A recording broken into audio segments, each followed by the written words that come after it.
Ladies and gentlemen, good day and welcome to Welspun Living Limited Q1 FY2026 earnings conference call hosted by JM Financial Institutional Securities Limited. As a reminder, all participant lines will be in the listen-only mode and there will be an opportunity for you to ask questions after the presentation concludes. Should you need assistance during this conference call, please signal an operator by pressing star, then 0 on your touch-tone phone. Please note that this call is being recorded. With this, I now hand the conference over to Mr. Ashutosh Somani. Thank you and over to you, sir. Thanks, operator, and welcome everyone to the call. I will first thank Welspun Living for giving JM Financial the opportunity to host today's call. Without much ado, I'll hand over the call to Mr. Salil Bawa, Head Investor Relations, Welspun Group, to introduce the management. Over to you, Salil. Thank you, Ashutosh, and good evening to all of you. On behalf of Welspun Living Limited, I welcome all of you to the company's Q1 FY2026 earnings call.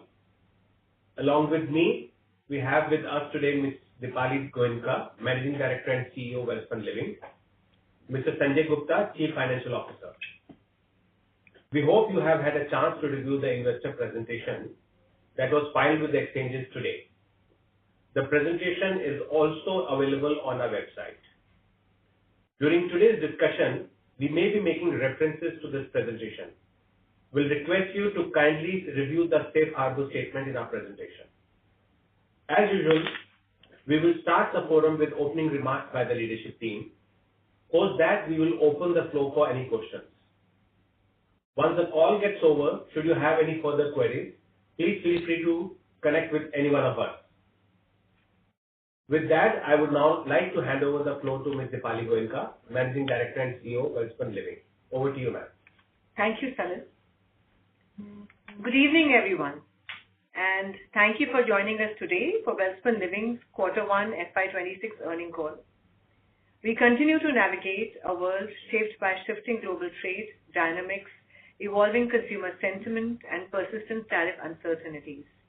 Resilience and adaptability remain central to our strategy as we manage near-term challenges while preparing for emerging opportunities.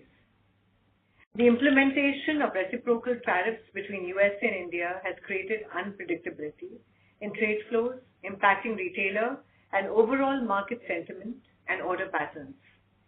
While this poses short-term pressures, we believe it will drive structural realignment in global sourcing over the medium to long term. We continue to engage closely with our customers to navigate this transition smoothly. The US-India bilateral trade agreement remains under discussion, and we remain hopeful that a constructive policy resolution will restore clarity and stability in trade relations. Meanwhile, the India-UK Free Trade Landmark Agreement is expected to provide a strong impetus to India's textile exports, further strengthening our market position. With tariff barriers eliminated in home textiles from 12% earlier, Indian textile and apparel exports are well positioned to scale significantly in the UK market. Strategic product diversification, particularly in the underrepresented segments, can help maximize the benefits under this agreement. For decisions around India, EU interim FTA finalization is also a step in the positive direction for India. Highlights of the quarter gone by. The first quarter of FY2026 was marked by uncertain global trade flow. Consolidated revenue declined 11.6% YoY to 2,289 crores and EBITDA margin at 11.1%.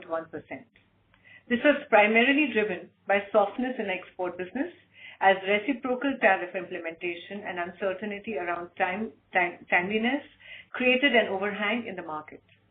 Both retailers and suppliers, including us, adopted a cautious stance impacting volumes with retailers, inventory levels witnessing gradual correction. Core exports. Our core home textile export revenue declined 11.8% YoY to 1,885 crores, As uncertainty around trade policy continues, consumers could remain cautious and increasingly selective in their discretionary spending. Recently, the U.S. data indicates retail sales fell for the second straight month in May, while inflation accelerated to 2.7% in June, highest level since February, driven partly by tariff-induced cost increases further weighing on consumer demand. India continues to be the leading supplier of terry towels and bed sheets to the United States, holding a dominant market share of 45% and 59% respectively. As per Texa data for the 12 months ending May 2025, innovation continues to be at the heart of our strategy, contributing 27% to the revenues this quarter. High potential segments such as pillows, utility, and fashion bedding remain focus areas. Our Ohio pillow plant continues to ramp up efficiently, with capacity utilization reaching to 47%, positioning us strongly to capitalize on emerging growth opportunities within the broader sleep ecosystem. We are witnessing strong momentum with increased traction among retailers and greater shelf presence, strengthening our visibility and competitive positioning in the category, and expect to nearly double our pillow business in this year, as against $15 million in the previous year. We are further strengthening our pillow manufacturing capacity in US with setting up of a new pillow plant at Nevada to supply to customers in the West Coast. The board has approved today an investment of $13 million, 112 crores, to set up a pillow and TOB facility at Nevada with an annual capacity of 10.8 million pillows in 2-shift operations. The plant is expected to be operational in Q4 and would contribute additional pillow revenues of over $60 million at full capacity utilization. We are also actively pursuing geographic diversification and expand our presence in other key regions, including the UK, EU, GCC, ANZ, Japan. Our revenue share from the market outside of US has gone up to 40%. As global trade realigns, we remain optimistic about reinforcing our core leadership while scaling emerging categories through integrated portfolio, play, and scalable manufacturing. Emerging businesses. Our emerging businesses, including domestic consumer, global brands, advanced textiles, and flooring, continue to contribute 30% to our overall revenues. Branded businesses account for 18% of our total revenues, underscoring a strategic focus on building strong brands. Licensed global brands like Martha Stewart and Disney Home continue to strengthen our shelf presence with key retailers and open up new avenues. Christie continued to build on its premium positioning, growing in UK and US markets alongside deepening offline presence. Implementation of India-UK FTA further strengthens opportunity with our own and licensed brands to deepen penetration and expand distribution network alongside foraying into category expansion. I will now take you through the emerging business segments in more detail. Domestic retail. In line with our anticipation of a rebound in consumption, we witnessed visible green shoots in retail activity during the quarter. Our domestic consumer business grew about 10% Y-on-Y to 134 crores, reflecting improving consumer sentiment. According to the RBI, private consumption remains healthy with a gradual rise in discretionary spending. Rural demand is steady while urban demand is improving, supported by expectations of an above-normal southwest monsoon and sustained buoyancy in services activity. Additionally, CPI inflation moderated to a nearly 6-year low of 3.2% in April 2025, led by a continued decline in food inflation, which should further support consumption trends. We remain focused on strengthening our leadership position in the Indian market by leveraging our global expertise to offer differentiated products and superior brand experiences. The organized home textiles market is expected to outpace overall market growth at a 9.3% CAGR. Brand Welspun continues to play across affordable and aspirational segments, driving the shift from unorganized to organized retail, and grew at a strong 15% in Q1 FY2026. Our B2C business performance has been improving over the past 2 to 3 quarters, growing robust 16% Y-on-Y further strengthening our brand play. During the quarter, we added 3 new FOFO stores, taking the total count of EBOs to 48. On domestic flooring front, we witnessed a robust performance, growing 26% Y-on-Y. In Q1 FY26, on the back of strong growth in residential and hospitality segments. The business is inching towards EBITDA break-even. We have deepened extraction with existing dealers and added new partnerships into top-tier global accounts. As India's housing market expands, supported by higher GDP, urbanization, and a preference for premium offerings, demand for innovative and quality flooring solutions is expected to accelerate. Flooring. Overall, flooring segment clocked a revenue of 194 crores, 15% degrowth Y-on-Y in Q1 FY26. Challenges in the global flooring business were further accelerated as tariff overhang led to order holds and subdued demand. However, strategically, we remain focused on deepening our presence in US home improvement and OEM channels, forging strategic partnerships across Middle East and ANZ, and leveraging the UK FTA to drive regional diversification and long-term growth. In advanced textile business, our revenues declined by 11.6%, Y-on-Y to 117 crores in Q1 FY26, impacted by a broader slowdown in US customer offtake and tariff-related headwinds. We view this as a temporary blip amidst global trade uncertainties and remain confident in the long-term growth potential for this business, supported by strong customer partnerships, leveraging our innovation capabilities with a focused strategy to shifting towards offering value-added differentiated products in global markets. ESG remains a strategic differentiator for us. Our journey towards 100% renewable energy and 100% sustainable cotton by 2030 continues with commissioning of a 18-megawatt solar plant at Vapi and a 4-megawatt plant at Hyderabad this quarter. Additionally, we are targeting 47 megawatts of round-the-clock green power by year-end. Looking ahead, we expect Q2 to remain challenging with sustained pressure on both top line and bottom line. Given the continued uncertainty around tariffs and trade policies, we are closely monitoring the evolving landscape. Our priorities remain on prudent cost management, operational agility, and deeper customer alignment to navigate these headwinds effectively. At the same time, we are strengthening the foundation for future growth. With this, I would now like to hand over to Sanjay to take you through the detailed financial performance for the quarter. Thank you, Deepali, and greetings everyone. I will take you through a brief overview of our financial performance for Q1 financial year 26 before we open the floor for questions. During Q1 financial year 26, we reported consolidated quarterly revenue of 2,289 crore, down by 11.6% year-on-year. Our EBITDA margin for Q1 of financial year 26 stood at 11.1%, down by 409 basis points year-on-year. Our margin compression is primarily driven by operating deleverage arising from lower volumes. In response, we have adopted a conservative stance, intensifying our cost optimization initiatives across businesses to ensure continued operational efficiency without compromising on our serviceability and quality. Profit after tax after minority interest for the quarter is at 88 crore rupees, down 52.8% year-on-year. Consequently, our consolidated EPS for Q1 stood at 0.92 rupees per share, down 52.3% year-on-year.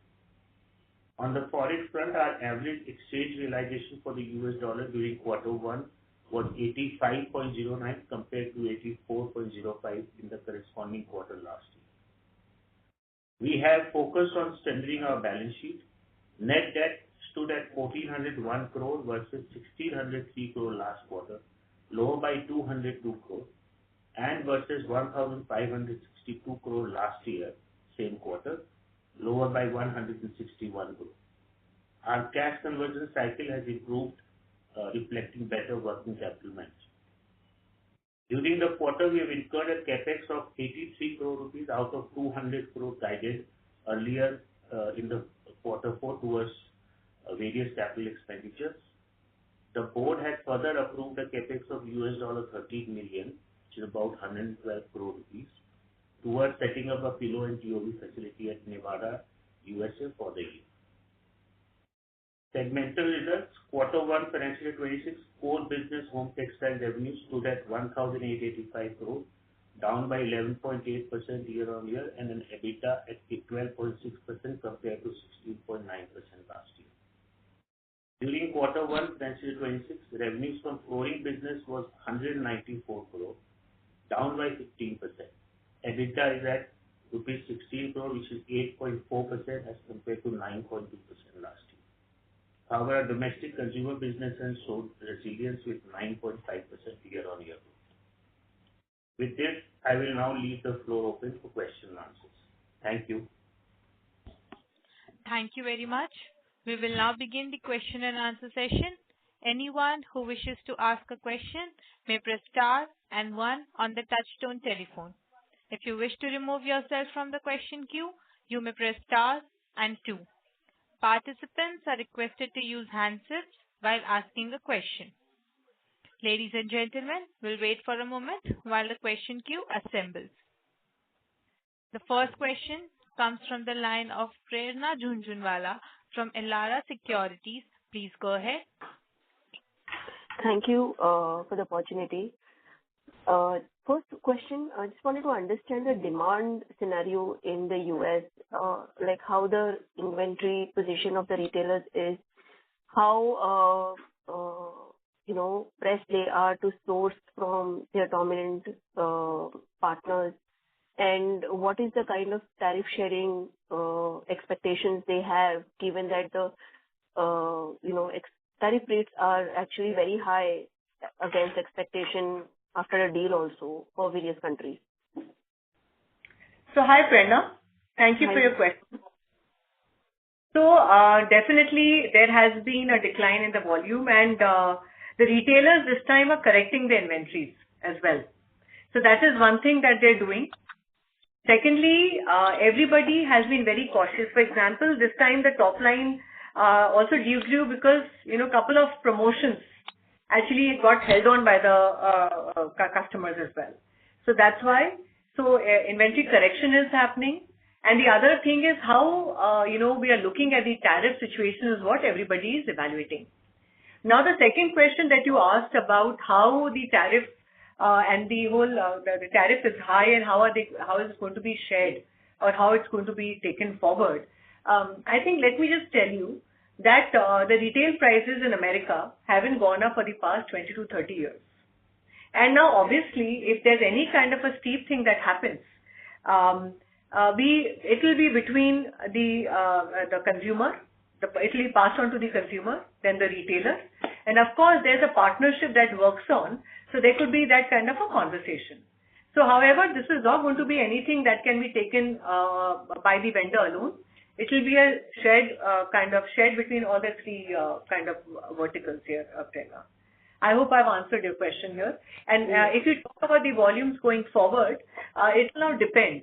See, now also the tariff announcement uncertainty is an overhang. It is just hanging uncertain. There's an uncertainty here. While having said that, with USA, we continue to focus on UK, Europe, and rest of the world.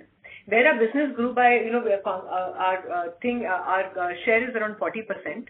So that's where we're also focusing and seeing how we can increase our share there as well, because that clearly will now establish an opportunity for India as well as ourselves. Okay. And how do we see the margins then? Because this quarter we've done around 10% of EBITDA margins. And given that there is an expectation that vendors will continue to, share the impact of tariff, do we see normalization of margins even by the end of this year, or we continue to, remain at lower margins for some time till there is reduction in tariff rate? So, Prerna, I'll tell you one thing. The concerns are there in the terms of the uncertainty of the tariff. Okay, let me just put it and table it there. And the top line definitely will be impacted because now the customers are going to evaluate, what they have to buy very, very, they will be very, they'll take very conservative calls there. So that you will see there. And so that top line will also impact the EBITDA indirectly, directly, because that definitely will be an impact. So, however, I can also tell you this is a blip, momentarily. And in the year as we go forward, we will see that come back again, and we are working towards that. So while the tariff situation is getting resolved, we are also working on a cost, we are working on the other measures, other things, so that gets corrected till then. And these numbers are going to come back. See, I can just tell you one thing, Welspun is not here for today or tomorrow. They are here for the next 100 years, and we are building a legacy here. I completely agree, ma'am. But just wanted to, my question was generally related to near-term performance. How long would it be? So, ma'am, second question on with respect to profitability, which I asked you.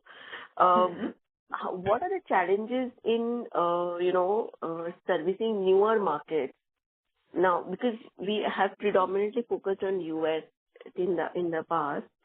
Now that we are focusing on newer markets, whether these markets can compensate for the growth that we are seeing challenge in the US over a period of years' time, or it will still be impacting our volumes despite focus on newer markets. I'm just trying to understand how much growth and margins that we can really see over the year. Sure. So, Prerna, very good question indeed. So first of all, let me tell you one thing. So even when you're talking about the US tariffs, okay, one thing, let me be clear here, India is in a good position, apart from all the other competitors that India has and the peers that India has, right? So whatever will happen, India will be at a better position there. So the business opportunity still remains for India. So let me clarify that from the terms of USA and India, right?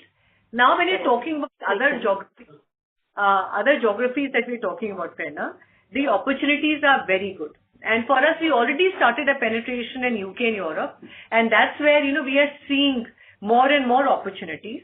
And Japan. Japan again is emerging so it is a re-emerging economy, let me tell you that. So again, that's a very important country that we are focusing on, and of course, there'll be ANZ and also the GCC. So USA is the biggest market of consumption. Let me be very clear. Let me not make any qualms about that. However, but this is again a very interesting geography for us.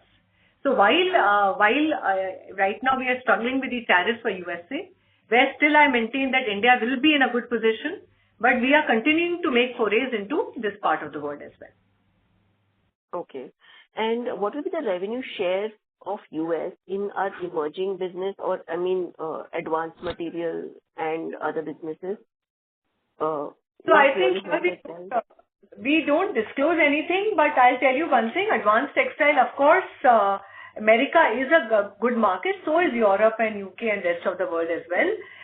Yes, this time we got a little blip from the top line in the advanced textile as well, and also flooring, owing to the concerns about the whole tariff offtakes as well. So yes, that's an overhang on the tariffs as well. Yeah. Okay, understood, ma'am. Ma'am, I'll come back to the question queue for any further questions. Thank you, Sure. And all the best in the challenging situation. Thank you, Prerna. Thank you so much. Thank you. The next question comes from the line of Dipali Kumari from Arihant Capital. Please go ahead. Thank you for the opportunity. I just have few questions, like the company has lowered its net debt compared to the previous year. So what is the internal range mark or target for FY26? Should we anticipate any additional prepayment? Hi, Dipali.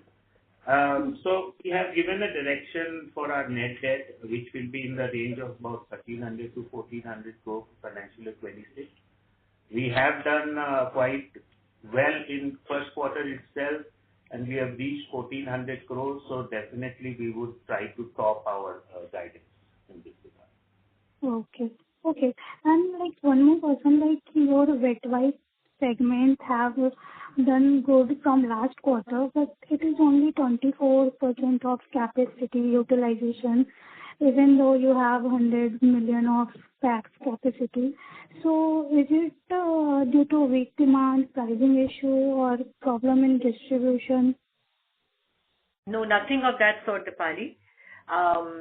The thing here is that, with the US, where we had an opportunity, where that's the reason the business, people were just anticipating and they're holding on for the tariff.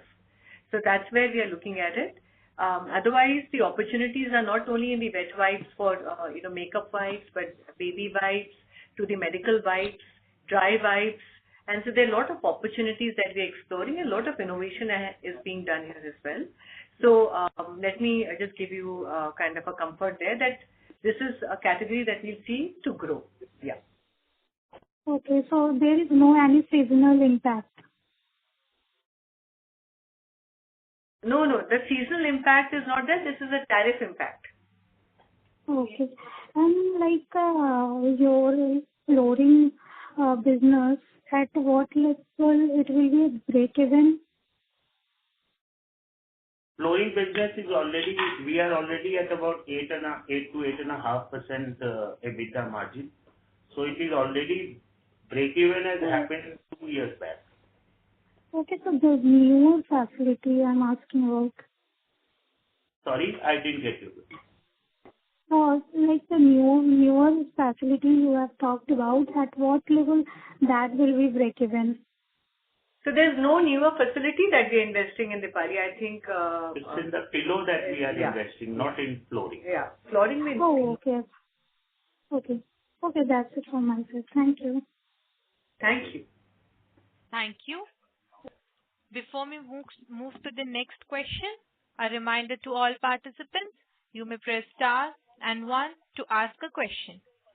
The next question comes from the line of Param Vora from Trinitra Asset Managers. Please go ahead. Hello. Thank you for taking my question. So what I wanted to ask was that with the overall revenue declining, but the domestic flooring showing a strong growth of 26% year-on-year basis, can we expect the flooring business to become a larger revenue contributor in the upcoming quarters? So I think domestic flooring is a great opportunity in India as we see hospitality institutions coming up and the residential opportunity also continues to grow. And so while saying that, India will definitely be a good opportunity, but we also will be focusing on the global markets here. Okay. Thank you. Thank you. The next question comes from the line of Kunal Shah from Jefferies. Please go ahead. Hi. Am I audible? Yes. Yes, sir. Yeah. Hi. Thank you for the opportunity. So my question is, last 15-20 days you've seen countries sign trade deals, right? And at least for some countries, I know we don't compete with many of them, start to emerge.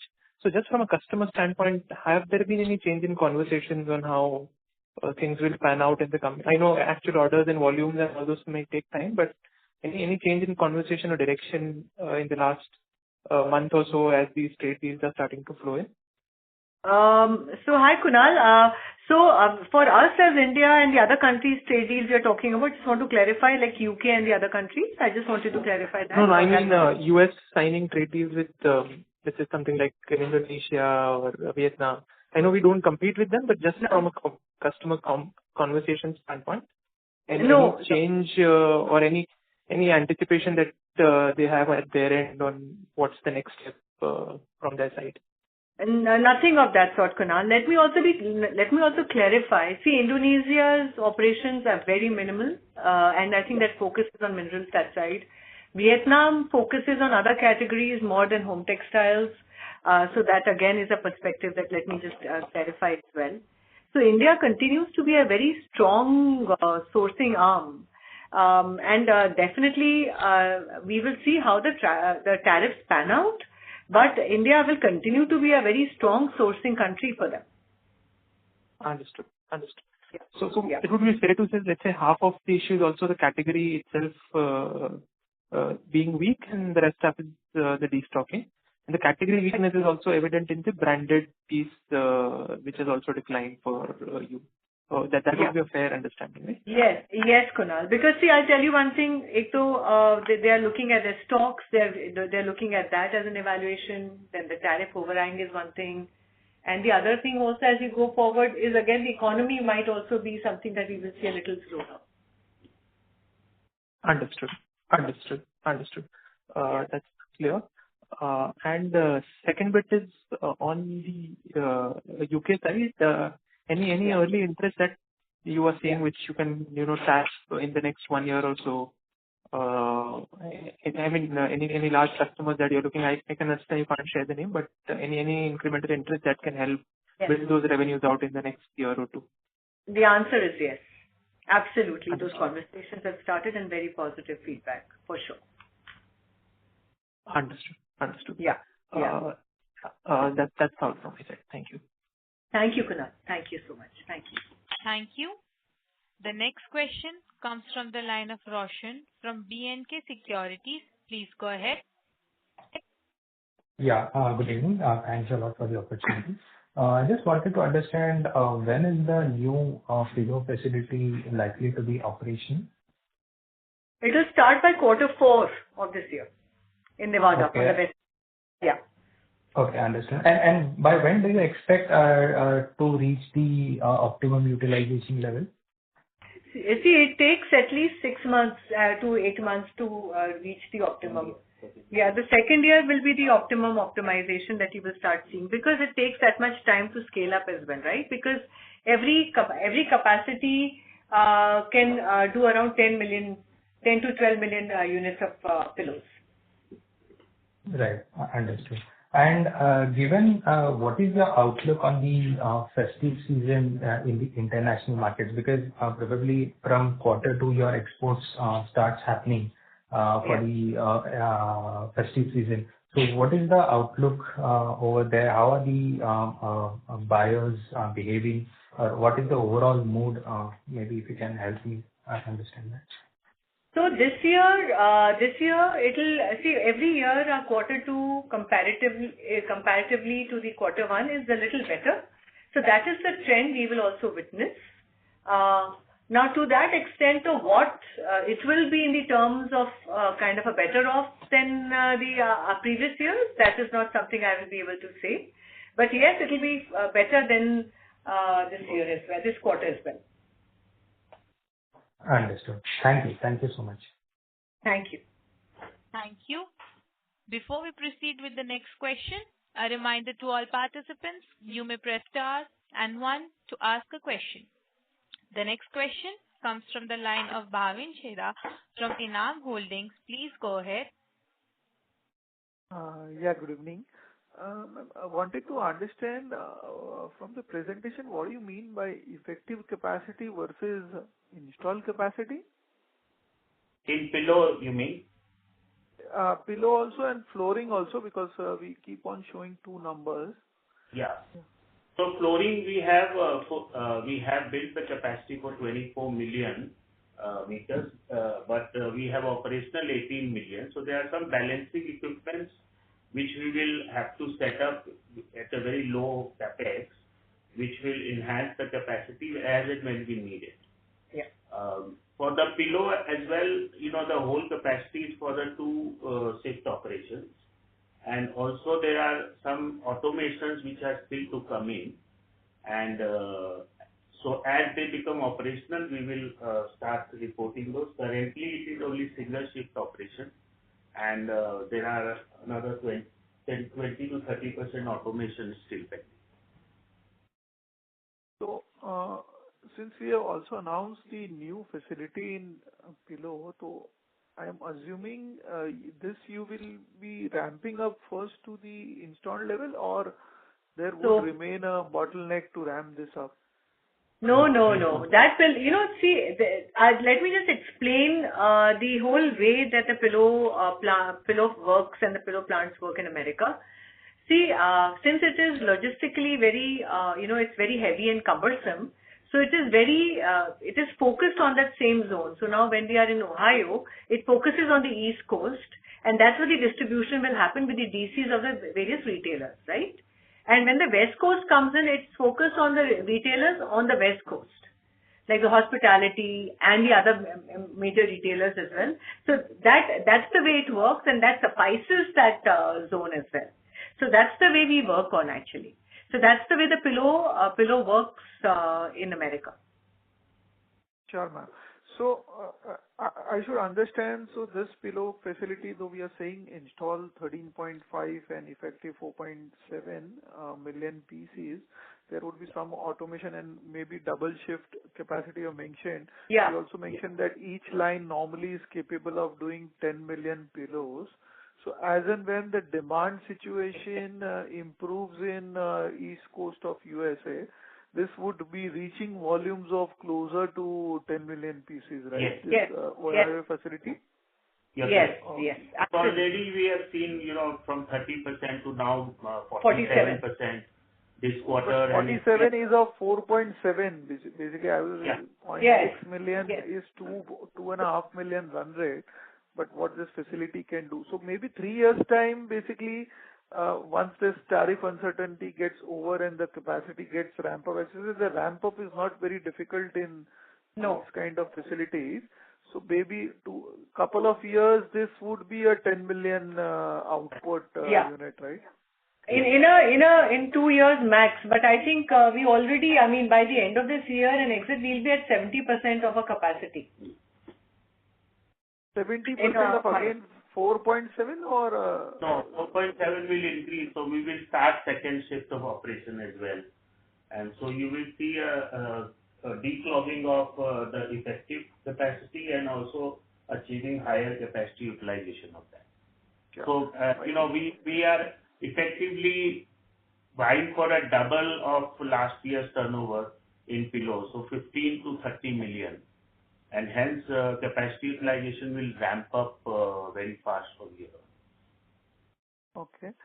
My second question, I think you shared that non-US market was close to 40% of sales, right?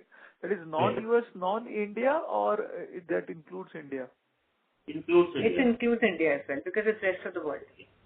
Okay. And if you can share some growth in those markets, particularly UK, EU, if we can get some trends there?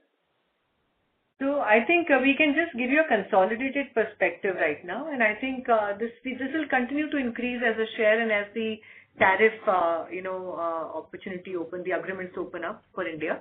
Like UK, we already know that we are seeing opportunity. EU conversations are already happening, and retailers are very, very positive about that as an opportunity. Japan again is a great opportunity. So yes, and also Australia is done, but New Zealand is again right around the corner by the end of the year. So yes, those are the things that we will see. So I can just give you that perspective at the moment. Okay, thank you. Thank you. Thank you. The next question comes from the line of Tanish from Antique Stock Broking. Please go ahead. Thanks for the opportunity. Can you share the US and UK and EU revenues in terms of total revenue for this quarter? So, Tanish, we don't share those revenues. So we are just, we can share the US and non-US share of the business, and that is all which we can share at the moment. Okay, fine. Thanks. Thank you. The next question comes from the line of Lakshmi Narayan from Kesima Wealth Private Limited. Please go ahead. Hi, team. Are you able to hear me? Yes. So actually, in previous Concall, you have given net debt target would be around 0 by FY28. That still hold good? Yes, correct. So we are trying for a zero net debt by financial year 28. Yes. Which is 3 years. Yeah. Yeah. Okay. So my next question is on numbers basically. Could you give me the split of advanced textiles under the home textile segment? Is it possible? How much revenue it contributes? We have given 117 crore revenue. For this quarter, sir? 117 crore for this quarter. Okay. Okay. FY25 also is possible for you to give last year? You can get in touch with Salil. We will provide you the numbers. I don't have it currently. Okay, sir. Thank you, sir. That's all from my side. Yeah. Thank you. The next follow-up question comes from the line of Kunal Shah from Jefferies. Please go ahead. Yeah, hi.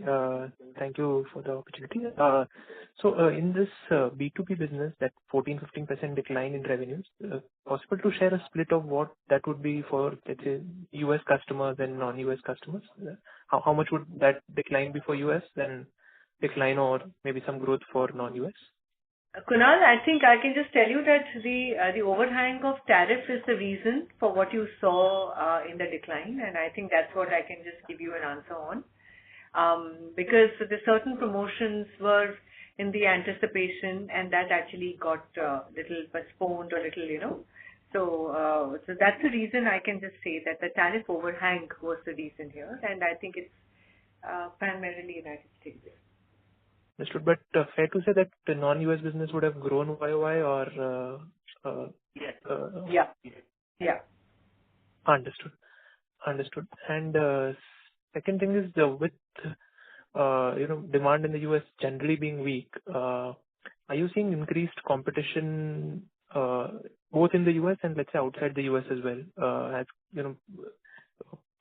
partners like you would want to get volumes from other markets to compensate for the weakness in the US. Is there some sense on that front?